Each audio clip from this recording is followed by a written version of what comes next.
Alô, meus irmãos, a paz do Senhor, pastor Moabel. Acabo de chegar de uma longa viagem e vou fazer um vídeo e vou explicar a vocês por que falo o que falo. Mas antes, eu gostaria de ler na Palavra de Deus São João capítulo 3, versículo 36, que diz: Aquele que crê no Filho tem a vida eterna, mas aquele que não crê no Filho não verá a vida, mas a ira de Deus sobre ele permanece. Palavra do Senhor. Meus queridos irmãos, há pessoas que já copiaram meus vídeos e sempre pedem permissão para usarem meus vídeos. E eu não tenho problema nenhum com isso. Também já pegaram meus vídeos, fizeram cortes e tal. E também eu não tenho problema, desde que a pessoa haja profissionalmente.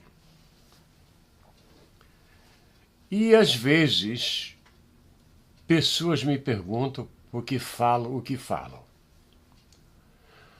Olha, meus amados irmãos, quando eu cheguei neste país, a primeira coisa que eu fiz foi ter a minha documentação para viver neste país.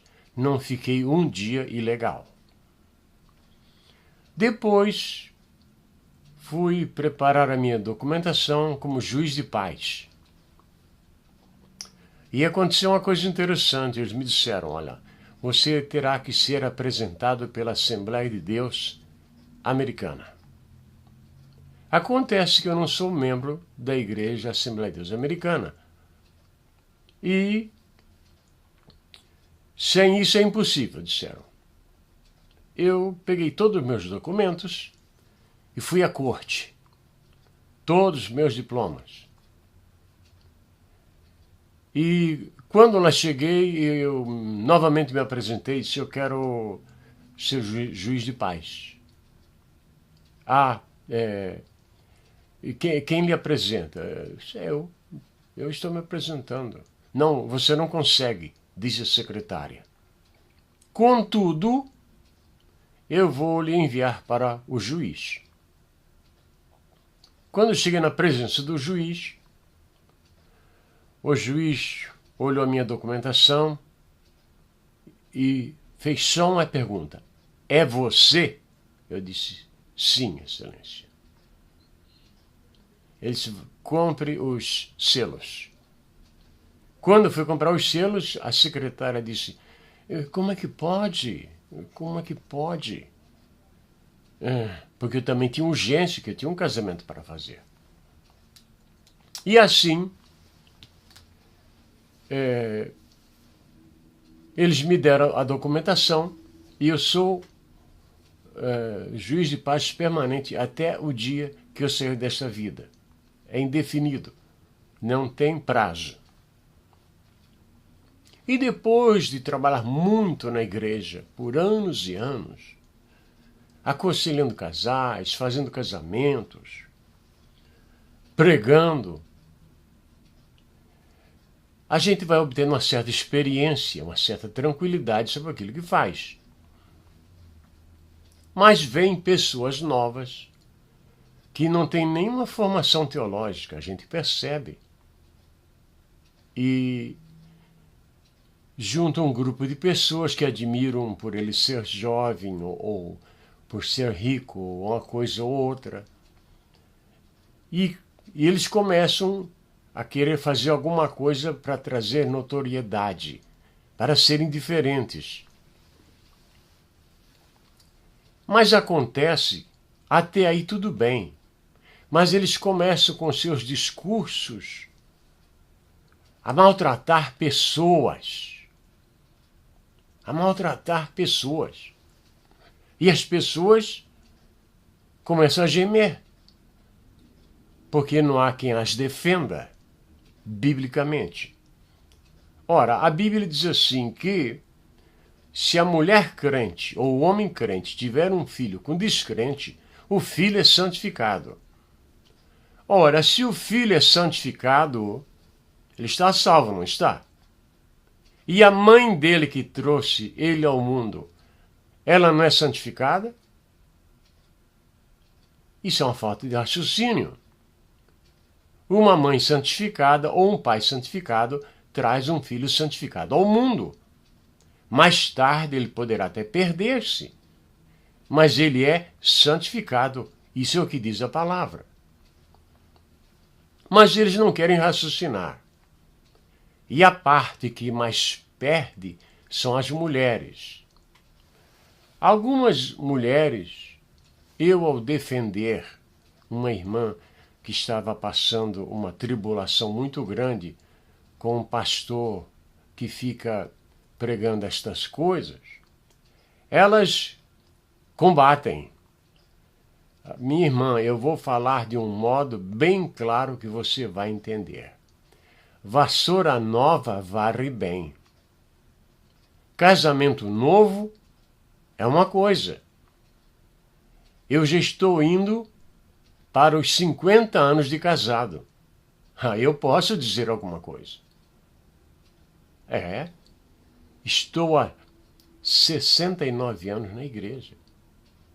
Eu posso dizer alguma coisa. Já vivi alguma experiência.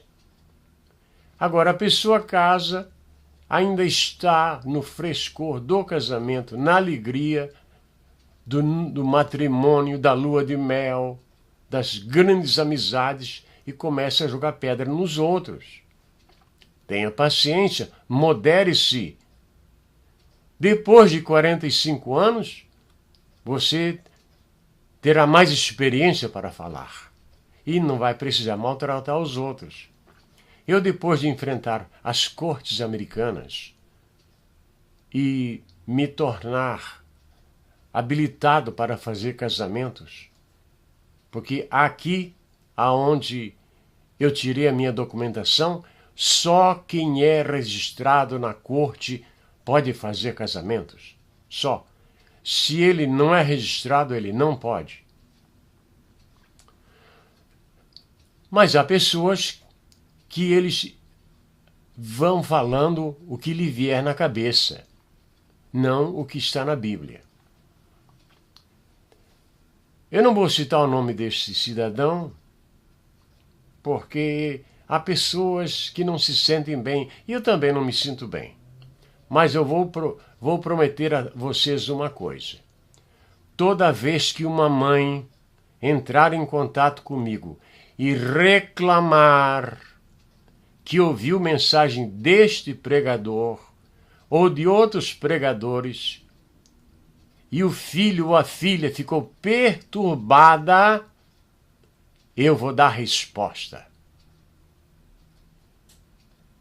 Recentemente, uma irmã entrou em contato comigo dizendo que o filho, ouvindo deste dito pregador, que a igreja vai passar pela grande tribulação e ele ficou perturbadíssimo. Igual a mim quando era menino, eles falavam a torto, a direito, sem responsabilidade, porque eles não se importavam nem com a alma deles, nem com a alma da família deles. E eu ia dormir assustado, preocupadíssimo, procurando uma saída bíblica. E não tinha, porque era menino, 10 anos, 11 anos, 12 anos. E eles no púlpito, recebendo dinheiro para não fazer nada. Isto não vai ficar assim enquanto eu viver. Se a pessoa pregar um assunto errado, fora da Bíblia, e perturbar a paz de alguém, prepare-se, eu vou dar o troco. Mas eu vou dar o troco segundo a palavra de Deus. Porque existem mensagens expositivas, temáticas. Existem mensagens diabólicas que perturbam o rebanho de Deus. Não vou deixar sem dar resposta a todos eles. Tão certo como vive o Senhor. Também quero explicar a vocês porque eu falo moderadamente. Porque os meus vídeos, por bondade de Deus, alcançam 211 países. E muitas pessoas que conhecem a língua portuguesa como segunda língua ou terceira língua, se eu falar muito rápido, elas não entendem. Então, falo moderadamente, mas eu sou locutor. Eu tirei curso, eu fui para a escola. Com 20 anos, eu já estava ao redor do mundo em ondas curtas. Alguma experiência eu tenho sobre isso. Número 2. Por que não grito? Você já viu que um professor catedrático, ele não grita? Por que ele não grita? Porque ele tem a matéria. Quando a pessoa grita, na verdade, ele está fazendo um barulho enorme para que o raciocínio da pessoa não funcione. Porque ele não tem argumento. Aí ele precisa gritar. E quer trazer uma alegria pentecostal que não é pentecostal. A alegria pentecostal é de Deus. Ela vem de Deus. Não é provocada pela carne, pelos gritos e até berros. Em um ano eu preguei 200 vezes. Vocês já imaginaram, se eu ficasse aos berros 200 vezes em um ano, como é que ficaria a minha voz? Pense em Jesus Cristo, que pregava todo dia. Às vezes, a Bíblia diz que Jesus, falando em alta voz, por que foi notado que ele falou em alta voz? Porque ele falava em voz normal quando se dirigia ao povo. No passado, quando ainda não tínhamos equipamentos moderníssimos de som, o pregador tinha que falar mais alto, mais forte, e tinha que ter um timbre de voz muito perfeito, para que o ouvinte pudesse entender o que ele dizia. Com o advento da nova tecnologia, não foi mais necessário os gritos, porque o povo ouve perfeitamente em qualquer lugar da reunião o que se fala no púlpito. Eu trabalho nesta área por muitos anos, trabalho em estúdios de gravação. Atrás de mim aqui tem um estúdio de gravação.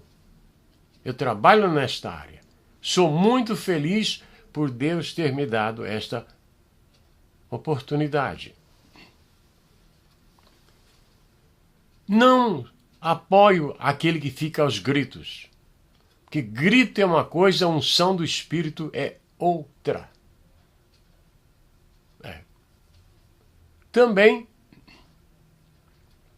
quando você prega, você, mesmo sem querer, forma discípulos. Eu me visto do modo que estou hoje aqui desde os 17 anos. Sempre assim. Porque há pregadores que botam barba, depois tiram, depois põem de novo, depois deixam um bigode grande, depois tiram. Não, eu nunca fiz nada disso. Sempre nesta postura. Que meu pai uma vez falou, quando eu era menino, eu ouvi ele falar, e achei que ele estava correto, que o pregador não deve estar se exibindo publicamente, ser metrosexual. Roupas caríssimas para impressionar o povo. Relógios caríssimos para que o povo pense que ele tem dinheiro. E quando o povo não nota, ele diz assim, eu sou muito rico. E eu respondo com a Bíblia. Dizes rico e não sabes que é um pobre miserável, cego e nu. É a palavra que responde. Mas eles não conhecem mais nada de palavra, também nem querem conhecer. E estão levando o público ao delírio da carne. Então, pessoas que formam discípulos. Eu conheço um pregador no Brasil que ele me chama até pelo primeiro nome, mas ele tem um costume de fazer assim, com a cabeça. E os que seguem ele fazem assim também. Fazem assim, não, parece que nem percebem. Então, quando você está pregando, está ensinando, está formando discípulos, portanto, muito cuidado com seus trejeitos, seus modos de se comunicar com o povo. Porque discípulos, eles vão copiar você. Também, entre estas 4 coisas que citei, porque gritam, porque não têm argumentos, formam discípulos, e o último são os que buscam as riquezas. Ora, um moço no Brasil, talvez não, até mais, insistem comigo para eu ir ao Brasil para um debate com um senhor da minha igreja que defende a prosperidade. Ora, se eu vou sair de onde estou para ir a um debate sobre prosperidade? Não há necessidade. E até em certos aspectos apoio este pregador, não no púlpito, mas fora dele. Porque no passado ele era contra a prosperidade, depois ficou a favor, apoiava fulano de tal, depois brigou com fulano de tal, se aliou a outro, brigou com outro. Assim, eles vão brigando igual cachorros, né? Cães. Não ofendendo os cães, né? Porque os cães não têm entendimento, mas o homem tem. A minha resposta para todos que defendem o assunto da prosperidade, vou dizer em primeira mão que riqueza não é pecado, que Deus é que tem mais riqueza neste universo. É Deus. E ele não está em pecado. O problema é você desejar aquilo que não é seu. E há pessoas que dizem, eu quero ser rico, eu quero ser rico. E a Bíblia diz que muitos, ao desejarem riquezas, caem em laços de tentação. Por quê?